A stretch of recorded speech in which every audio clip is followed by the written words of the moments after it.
જય હિન્દ બધા મિત્રોને. કેમ છો? મજામાં? તો તમે મજામાં જ હશો. તો મિત્રો, હું તમને આજે જણાવીશ કે ગુજરાત ગૌણ સેવા પસંદગી મંડળની અંદર વેકેન્સી આવેલી છે. એમાં 426 વેકેન્સી છે. ટોટલ 426. એમ વિભાગ એક અલગ અલગ છે. 321 ને 105 અલગ અલગ ટોટલ વેકેન્સી છે. તો હું તમને આજે જણાવીશ કે એમાં કોણ કોણ ફોર્મ ભરી શકે છે, તમારી ઉંમર મર્યાદા કેટલી છે, પગાર શું છે, સિલેબસ શું છે, એની સંપૂર્ણ માહિતી એક જ વિડીયોના માધ્યમથી. તમે મારી ચેનલ પર નવા હોય તો લાઈક, કોમેન્ટ અને સબસ્ક્રાઈબ કરજો. હું તમને જણાવું છું સંપૂર્ણ માહિતી વિડીયોના માધ્યમથી. તો ચાલો આપણે જઈએ ઓફિશિયલ નોટિફિકેશન થ્રુ અને સમજીએ સંપૂર્ણ માહિતી. હેલો મિત્રો, તો આ છે ઓફિશિયલ નોટિફિકેશન. વર્ગ 3 અને હિસાબની ઓડિટર પેટા તિજોરી અધિકારી અધિક્ષક વર્ગ 3 સર્વાંગ અંગે વિગતવાર સૂચના. ગુજરાત ગૌણ સેવા પસંદગી મંડળ. તો મિત્રો, ચાલો આપણે તમને ઓફિશિયલ નોટિફિકેશન આખી સમજાવું. તો પેટા હિસાબની સબ ઓડિટર વર્ગ 3 સર્વાંગ ટોટલ કુલ 321 જગ્યા અને હિસાબની ઓડિટર પેટા તિજોરી અધિકારી અધિક્ષક વર્ગ 3 સર્વાંગ કુલ 105 જગ્યાઓ. તો મિત્રો, આ તારીખ 17/11/2025 થી ફોર્મ ભરવાના સ્ટાર્ટ થઈ ગયેલા છે ઓલરેડી, અને 30/11/2025 રાતના 12 વાગ્યા સુધી ફોર્મ ભરવાની છેલ્લી તારીખ છે. તો ત્યાં સુધીમાં તમારે ફોર્મ ભરી દેવું. નીચે મિત્રો જગ્યાનું જોઈએ આપણે જગ્યા મુજબ. તો પેટા હિસાબની સબ ઓડિટર વર્ગ નાણાં વિભાગમાં આપણે જોઈએ તો 321 જગ્યા છે. એમાં બિન અનામતી 130, આર્થિક રીતે નબળા વર્ગ 32, સામાજિક શૈક્ષણિક રીતે પછાત વર્ગ 81, અનુસૂચિત જાતિ 16, અનુસૂચિત જનજાતિ 62, બિન અનામતી સામાન્ય 42, આર્થિક રીતે નબળા વર્ગ 10, સામાજિક શૈક્ષણિક રીતે પછાત વર્ગ 27. મહિલા માટેની છે. છેલ્લે જે આપણે આ ચાર્ટ જોયો આ મહિલા માટેનો છે. અહીંથી આ ચાર્ટ જો જોઈએ છે એ પ્રમાણે ટોટલ તમે વેકેન્સી જોઈ 321. એ પ્રમાણે નીચે હિસાબની ઓડિટર પેટા તિજોરીની વેકેન્સી જોઈએ તો 105. એમ ટોટલ બધી વેકેન્સી મર્જ કરીએ તો 426 વેકેન્સી છે ટોટલ. તો આ ચાર્ટ તમે જોઈ શકો છો આ પ્રમાણે. નીચે આપણે સ્ક્રોલ ડાઉન કરીને જોઈએ આપણે બીજી બધી માહિતી શું કહેવા માંગે છે આખું નોટિફિકેશન તમને.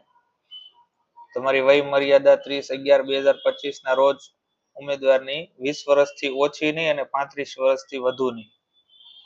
તો આ ઉંમર મર્યાદા છે મિત્રો.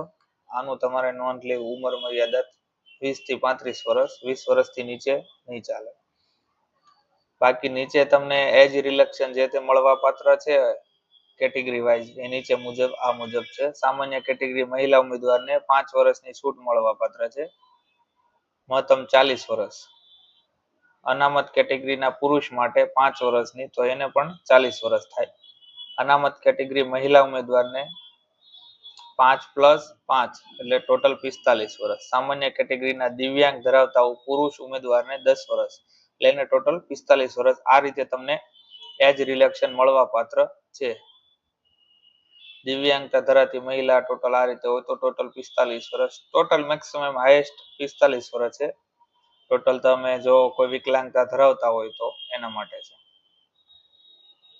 પગાર ધારણની વાત કરીએ તો આ બધા ઠરાવ પ્રમાણે પગાર આપવામાં આવેલો છે.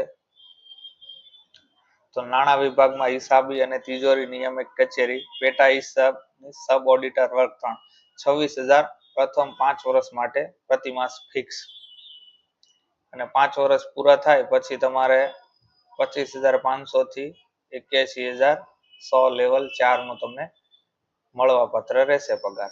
હિસાબનીશ ઓડિટર પેટા તિજોરી અધિકારી અધિક્ષક વર્ગ 3 49,600 થી તમારો પગાર સ્ટાર્ટ થશે, અને 5 વર્ષ પૂરા થાય પછી તમારો પગાર છે 39,900 થી 1,26,600 રૂપિયા તમારો લેવલ 7 નો પગાર તમને મળવા પાત્ર છે. આ બધા સુધારા વધારા પ્રમાણે જે તે તમને મળવા પાત્ર હોય એ છે.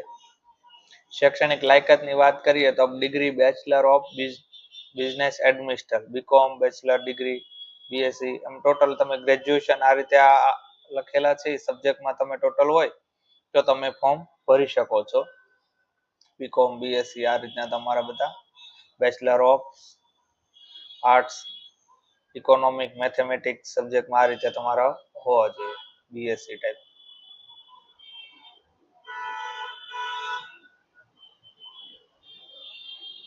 બીએસસી, સીએ, એનઆઈટી તથા એમએસસી, સીઆઈટી ના ડિગ્રી ધારકોને ઉમેદવારોના જગ્યા માટે લાયક ગણવામાં આવેલ નથી.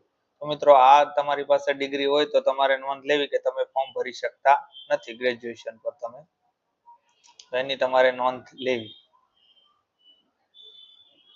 અનુસૂચિત જાતિના તમે જનજાતિ, સામાજિક, શૈક્ષણિક રીતે તમારે આ રીતના લખેલા છે નિયમ.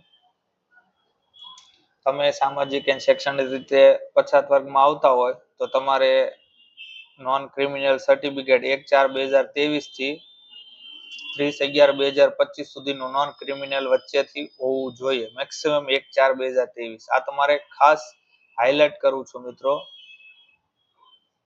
કે 1/4/2023 થી કઢાવેલું હોવું જોઈએ અને છેલ્લી 30/11/2025 સુધીનું તમારે હોવું જોઈએ નોન ક્રિમિનલ સર્ટિફિકેટ. આની તમારે ખાસ નોંધ લેવી.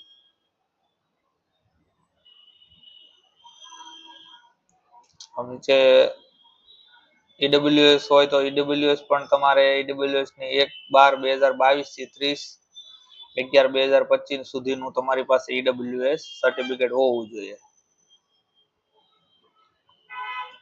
ઈડબ્લ્યુએસ સર્ટિફિકેટ ના ઉમેદવારો માટેની આ માહિતી છે.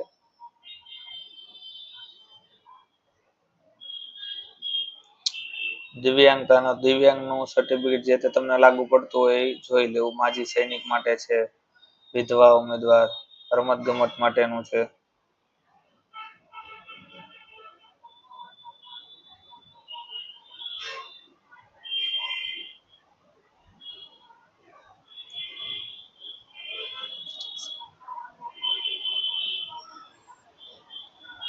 કોમ્પ્યુટરની જાણકારી, આ બધી અરજી કરવાની રીત www.ojas gujarat પર તમારે રજીસ્ટ્રેશન મીન્સ કે ફોર્મ ભરવાનું છે. 30 તારીખ પહેલા, લાસ્ટ 30/11/2025 રાતના 12 વાગ્યા સુધી છેલ્લે તમે ફોર્મ ભરી શકો છો. જે તમે ફોર્મ ભરવા માંગતા હોય એ તમે જે પોસ્ટ પર એમાં એપ્લાય કરી શકો છો. તો આથી બધી અરજી કરવાની માહિતી. પરીક્ષા ફીની વાત કરીએ તો બિન અનામત વર્ગ માટે છે પ્રાથમિક પરીક્ષામાં 500 રૂપિયા છે અને મુખ્ય પરીક્ષામાં 600 રૂપિયા છે. અને અનામત કેટેગરીમાં ઉમેદવારો આવતા હોય તો એને પ્રાથમિક પરીક્ષામાં 400 રૂપિયા છે અને મુખ્ય પરીક્ષામાં 500 રૂપિયા છે. જે અનામત કેટેગરીમાં સામાજિક શૈક્ષણિક પછાત વર્ગ, અનુસૂચિત જાતિ, અનુસૂચિત જનજાતિ, એક્સ સર્વિસમેન આ ઉમેદવારો જેને આટલી ફી ભરવાની રહેશે. અને પરીક્ષામાં ઉપસ્થિત રહેલા ઉમેદવારોને ફી પરત મળવા પાત્ર રહેશે. જો તમે પરીક્ષા દેવા જાઓ છો અને હાજર રહો છો તો તમને આ ફી રિફંડ મળવા પાત્ર છે. બાકી તમને આ ફ્રી રિફંડ મળવા પાત્ર રહેતી નથી, એવું આ લોકોએ ચોક્કસપણે જણાવેલ છે. પરીક્ષા પદ્ધતિની વાત કરીએ તો MCQ મલ્ટિપલ ચોઇસ ક્વેશ્ચન પ્રકારના રહેશે. જે પ્રિલિમ પરીક્ષા છે, પ્રથમ પરીક્ષા એની વાત કરીએ છીએ. જો objective type, general studies 150 mark અને 2 કલાકનો ટાઈમ રહેશે. તો પ્રિલિમિનરી એક્ઝામ 1 ની વાત કરીએ છીએ આપણે. ઓબ્જેક્ટિવ ટાઈપ રહેશે, general studies as per apprentice 150 mark. હવે વાત કરીએ સ્કીમ એન્ડ મેઇન એક્ઝામની વાત કરીએ તો ગુજરાતી લેંગ્વેજ અને English language as per apprentice 100 માર્કનું રહેશે. Gujarati language and English language 3 કલાકનો એમાં ટાઈમ રહેશે. ડિસ્ક્રિપ્ટિવ ટાઈપ એક્ઝામ રહેશે તમારી. એક્ઝામ 2 ની વાત કરીએ accounting and auditing as per apprentice 100 માર્કનું રહેશે અને 3 કલાકનો એમાં પણ તમને ટાઈમ મળશે. પરીક્ષાનું આયોજન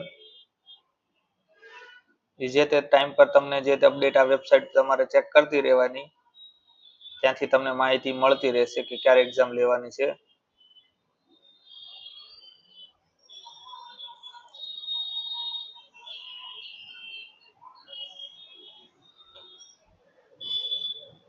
બધી માહિતી મિત્રો નોટિફિકેશનમાં જણાવી છે. હું તમને સંપૂર્ણ માહિતી આખી જણાવતો જાઉં તો નોટિફિકેશન તો બહુ મોટું છે. બાકી જનરલ જે નોર્મલ માહિતી છે એ તમને હું જણાવું છું. સિલેબસની વાત કરીએ તો પ્રિલિમ એક્ઝામનો આ સિલેબસ છે. જનરલ સ્ટડીઝમાં history of Gujarat, geography of Gujarat, environment, state and national level, current affairs, Indian constitution, science and technology, government scheme, distance management, sport information and communication technology, general mental ability, Gujarati વ્યાકરણ છે, English grammar છે, mathematics છે, economic and financial administration છે, management and international business છે, public administration છે, financial account છે, income tax act. આ બધા સબ્જેક્ટ વાઇઝ તમને તૈયારી આપેલી છે કે 150 માર્કમાં કેટલું તમને પૂછાવાનું છે. ઓડિટિંગ 10 માર્ક છે, એટલે ટોટલ માર્કિંગ પણ તમને સાઈડમાં આપેલા છે. તો આ તમે જોઈ શકો છો. હવે વાત કરીએ ગુજરાતી ભાષા 50 માર્ક, મેઇન એક્ઝામની વાત કરીએ તો નિબંધ લેખનને 15 માર્ક ને એ આવશે. વર્ણનાત્મક સંક્ષિપ્તીકરણ આવશે 5 માર્ક, પત્ર લેખન છે 5 માર્ક, 100 માર્કનું લખવાનું રહેશે.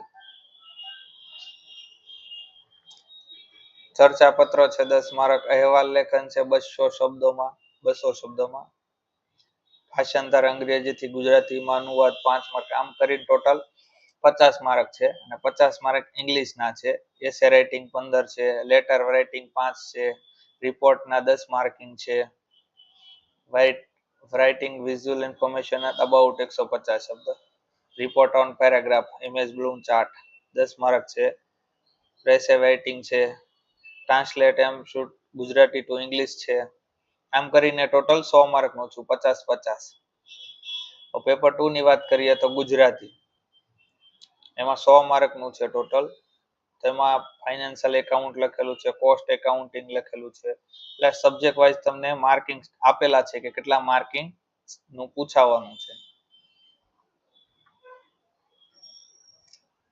મેઇન એક્ઝામમાં કેટલું તમને માર્કિંગ ટોટલ પૂછાવાનું છે એ તમને માર્કિંગ પણ આપી દીધેલા છે. ટોટલ કેટલા માર્કનું કેટલું છે. તો મિત્રો આ તો આખું ઓફિશિયલ નોટિફિકેશન.